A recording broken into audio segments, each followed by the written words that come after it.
अलबेले किस्सों की दास्तां के सिलसिले शुरू हुए, बनके कहानियां कहानियां।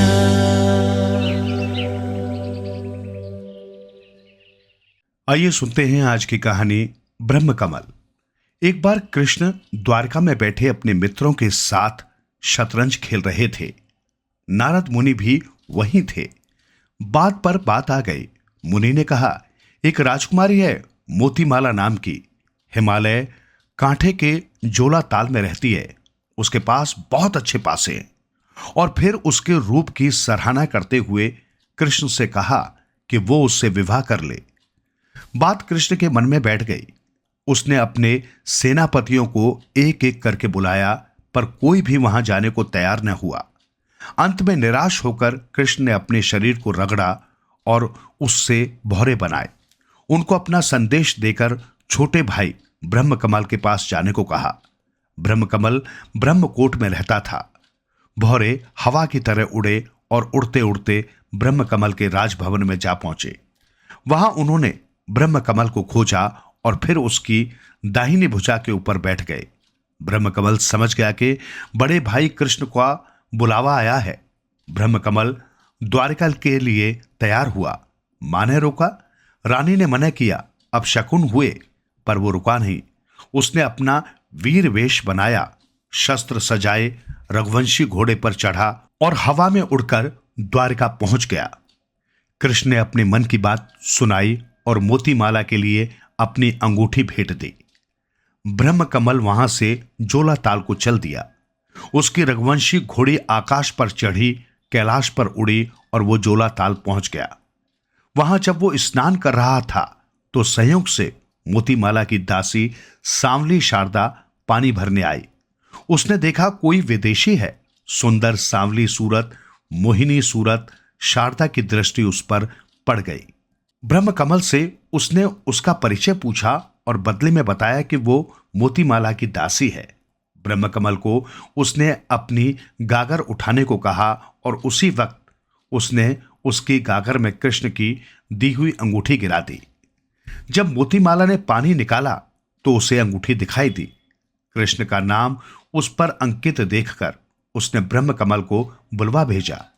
सांवली शारदा उसे लेने गई। उसने उससे पहले सारा भेद पूछा। ब्रह्मकमल ने मोतीमाला की बात कही। शारदा मुस्कुराई, तुम वैरी की भूमि में क्यों आए? न जाने कितने राजकुमार आज तक आए। और फिर उसने पासे की बात कही और न जाने किस दया में आकर उसने बता दिया कि जिस चौकी में मोतीमाला उसे बिठाए उसमें न बैठे। लाडला ब्रह्मकमल मोतीमाला के महल में पहुंचा।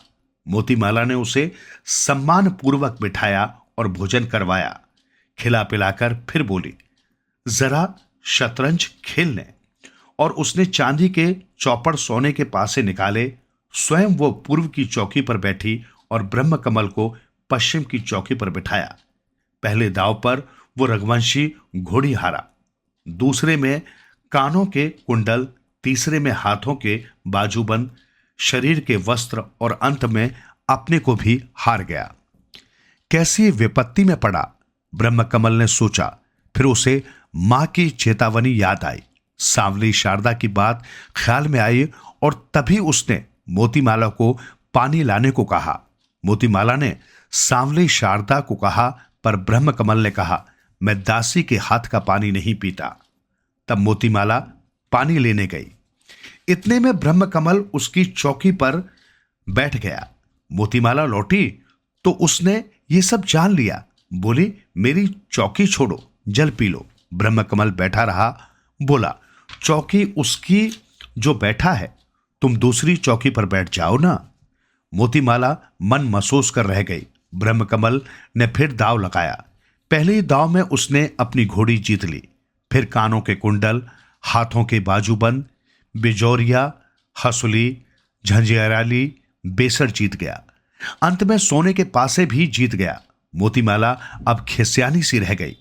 उसे भी ब्रह्मकमल ने जीत लिया था, पर मोतीमाला भी कब आसानी से वश में आने वाली थी। अनेकों राजकुमारों को वो अब तक हरा चुकी थी। बोली, मैं द्वारका जाने को तैयार हूं, पर तुम्हें अपनी शक्ति का परिचय देना होगा। चंदनगिरी गढ़ जाकर अगर तुम मेरी बहन पत्थरमाला को ब्याह लाए तो मैं तुम्हारी दासी, नहीं तो तुम्हें मेरी ठाड़ छीरना होगा। ब्रह्मकमल ने सुना और उसका खून खौल उठा। मां अगर ताना देती तो खाना न खाता, बाप अगर ताना देता तो काम न करता, भाई अगर ताना मारता तो हिस्सा न लेता, पर स्त्री का ताना सिर का दर्द बन बैठा। ब्रह्मकमल चंदनगिरी गढ़ को चल दिया। चंदनगिरी गढ़ में एक नाग रहता था। नागों में प्रसिद्ध नाग था वो भूपू नाग। एक सुंदर राजभवन में वो रहता था जिसके आगे पीछे 7 बाड़ें थी। किसी का अंदर पहुंचना मौत का सामना करना था। जिस पलंग पर पत्थरमाला सोती थी उस पर त्रिकूट की घंटियां लगी थी। कांसे के घूंगर बजते थे। एक राक्षस उसकी रखवाली करता था।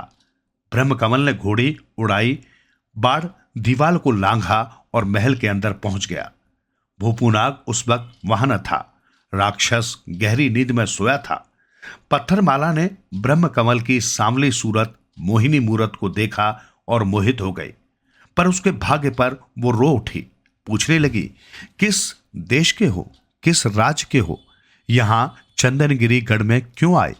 किस साधु ने सताया, किस वैरी ने भरमाया? तुम रास्ता तो नहीं भूल गए? तेरी सांवली सूरत को मेरा नाग डस लेगा। ब्रह्मकमल मुस्कुराया। सुन सुन पत्थरमाला, मैं पंथ नहीं भूला, साधु ने नहीं सताया, वैरी ने नहीं भरमाया। ताने के ऊपर मेरी जवानी का नाश होगा। मैंने ब्याह कर ले जाना है तुझे। मेरी पत्थरमाला, जब तक तेरा नाग कहीं गया है तू तब तक मेरे साथ चल। सुन सुन ब्रह्मकमल, पत्थरमाला ने कहा, नारी चोरी करके नहीं ले जानी चाहिए। अच्छा, हार जीत कर ही जाऊंगा, ब्रह्मकमल ने कहा और पत्थरमाला के पलंग पर सो गया। तभी पलंग के घूंगर बजे, घंटियां बजी। नाग के कानों में उनके स्वर पहुंचे और नाग भागा भागा चला आया। नाग की ऊंची ऊंची सांसें चलने लगी। भादों की नदी की तरह उसकी फुंकार बढ़ी। लाडला ब्रह्मकमल कबूतर के बच्चे की तरह कांप उठा। नाग पत्थरमाला के पास आया और उससे पूछने लगा, बता बता रानी पत्थरमाला, किसका काल आया है? हे नाग, तेरी मति किसने हर ली? पत्थरमाला ने कहा, इतनी दीवालें लांग कर यहां कौन आता? तू बोल न बोल पत्थरमाला। नाग बोला, मनुष्य की गंध आ रही है, तू बता दे, नहीं तो मैं अन्न नहीं खाऊंगा, पानी न पीऊंगा। आखिर जब उसके कोई उपाय काम न आए तो उसने एक ललकार मारी, जो मेरे चंदनगिरी गढ़ में छिपा रहेगा उसे मां की सौगंध। ब्रह्मकमल अब छिपा न रह सका। उसे क्षत्रियों का रोष चढ़ा। क्षत्रिय का रोष दूध के उफान और भैंस की प्यास की तरह होता है। लाडला ब्रह्मकमल उठ खड़ा हुआ। देखकर नाग मुस्कुराया। क्यों मौत के मुंह में आया है? मैं पत्थरमाला को ब्याहने आया हूं, ब्रह्मकमल ने कहा।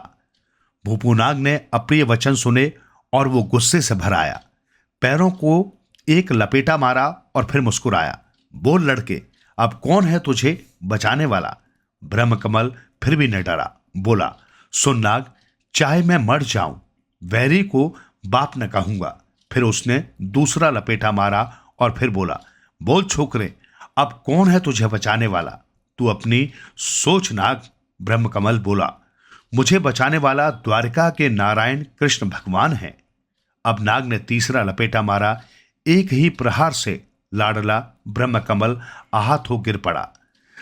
तभी आंखों में काई फैल गई, दांतों पर कालिमा। कृष्ण को सपना हुआ। ब्रह्मकमल की माता विमला की कमर अलसाने लगी, स्तनों पर पीड़ा होने लगी। निश्चित हो गया कि ब्रह्मकमल मारा गया। कृष्ण ने तभी भौरों को सिद्धवा के पास भेजा। वो बांका भड़ था, मंत्र तंत्र भी जानता था। कृष्ण उसकी शक्ति को जानते थे। सिद्धवा को जैसे ही समाचार मिला, चंदनगिरी गढ़ को रवाना हो गया। भूपूनाग ने सुना और महल की तीसरी मंजिल के कोने पर छिप गया। सिद्धवा गरजा, आज आया तेरा काल, तो जरा बाहर तो आ। गुरु के होते हुए तू निगुरु न होना, तुझे अपनी मां की सौगंध। तब नाग बाहर चला आया। खूब जोर का युद्ध हुआ। सिद्धवा के सामने कौन टिक सकता था। उसने कुछ ही क्षणों में नाग को जितना लंबा था उतना चौड़ा बना दिया। नाग ठंडा हो गया।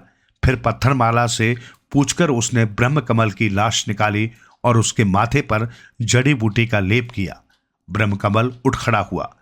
पत्थरमाला ने अपनी वेणी गूंधी।